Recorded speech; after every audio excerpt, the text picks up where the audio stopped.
Naam, habari ya wakati huu ndugu msikilizaji na mfuatiliaji wa vipindi vyangu ambavyo nimekuwa nikivirusha mara kwa mara. Niweze tena kukaribisha katika siku ya leo ambapo tunaweza kuongelea habari ya changamoto ya unene au changamoto ya uzito uliozidi kiasi. Naam, kwa sehemu kubwa ukiangalia kwa utafiti unavyoonyesha, kwa sehemu kubwa watu wengi wanaonyesha kwamba wanaishi wakiwa na uzito uliozidi kiasi, na muda mwingine tunaona ni kama ni sifa, au tunaona kwamba ni vizuri unavyoona kwamba mtu anakusifia anasema umenenepa, saizi maisha yamekubali. Naam, muda mwingine inakuwa ni changamoto ya kiafya. Unajikuta kwamba kwa sababu ya kuto kuzingatia ulaji mzuri wa chakula, unajikuta kwamba unapata uzito wa kupitiliza, unajikuta uzito umepitiliza. Na muda mwingine watu wamekuwa wakiwasifia kwamba bwana, saizi maisha yamenyoka, maisha ni mazuri, lakini kumbe ni mgonjwa mtarajiwa. Unakuta unakumbana na ugonjwa, kwa baadaye unakutana na magonjwa ambayo sio ya kuambukizwa, magonjwa ya mtindo wa maisha. Ninavyosema magonjwa ya mtindo wa maisha, ni magonjwa ambayo hayaenei kutoka kwa mwanadamu mwingine kwenda kwa mwanadamu mwingine, bali yanatokana na lifestyle au maisha yako, mtindo wako wa maisha wa kila siku unakuwa upoje. Unavyokuwa katika lishe yako haiko vizuri, au unakula kwa kiwango kikubwa sana, mfano hususan vyakula ambavyo ni carbohydrate, hii pia inaweza ikakuletea changamoto ya uzito uliopita kiasi. Lakini pia unapokuwa na changamoto ya kutokufanya mazoezi, pia unaweza kukumbana na hii changamoto ya uzito uliopita kiasi. Naam, nakumbuka kwenye video iliyotangulia kuna siku tumeshare pamoja video ambayo inaonyesha ni namna gani uzingatiaji wa utumiaji wa maji. Na leo nataka nikupe simple formula ambayo ya kutumia ili ujue ni namna gani una maintain kwenye uzito wako usizidi kiasi. Naam, kuna kitu kinaitwa BMI, Body Mass Index. Body Mass Index tunaangalia uwiano kati ya uzito wako na urefu wako.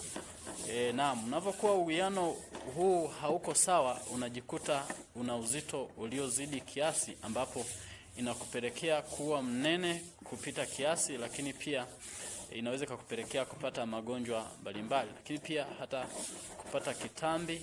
Na kwa wakati huu au kwa kipindi cha sasa, mtu akipata kitambi watu wanafikiri wanafikiri ni sifa kuwa na kitambi, lakini kitambi ni ugonjwa.